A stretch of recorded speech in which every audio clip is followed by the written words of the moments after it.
Hi friends, welcome to my new blog. तो ये रात 9:30 होती 10टार खा पी हम तो राति रोषे पे मुझे रोषे करी। चलतु देखिए मुझे कौन रोषे कर तो मुझे पियाज कैप्सिकम रसुण काटिकी थोड़ी आ पनीर की छाणिकी थोड़ी। तो ये सबू देखिए आपण मैंने जापारे मुझे कौन करने को जाऊँगी। मुझे करने को जाऊँगी चिल्ली छेना, नाई चिल्ली पनीर से जहाँ भी हो, छेना पनीर जहाँ भी हो, मुझे जहाँ गोटे करी खाइबा कथा तो कौन। तो प्रथम कौन कली ना टिके ही काटी रसुण को तेल रे पकईदेली। से टे गोल्डन ब्राउन हो गला बेलू काटिकी रखि पियाज को भी पकईदेली।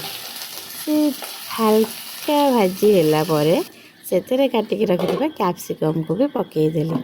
ताको टिके समय घोड़े देली कैप्सिकमटा सिझापी।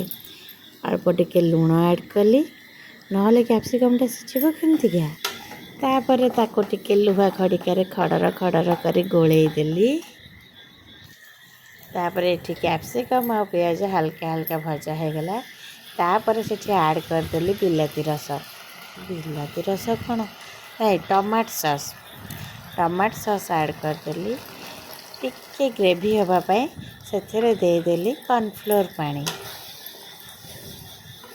ताको टिके ना को एपट सेपट कर करी काटिकी रखि छोट छोट लंका को देली पकई।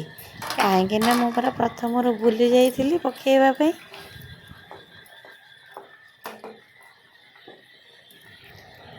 टिके ग्रेवी हो आसला बेलू से छाणिकी रखि पनीर को देली पकई। तापर आ कौन हम आमर हो गला चिल्ली छेना चिल्ली पनीर आमर हो गला अब चिल्ली पनीर। देखु केते सुंदर देखा जाउची। तापर मामा गोटे आमर नुआ आइटम करथिले आलू हलदी पानी। एटा तांकर फेवराइट से करथिले। तो एबे आमर रोषे सरीगला।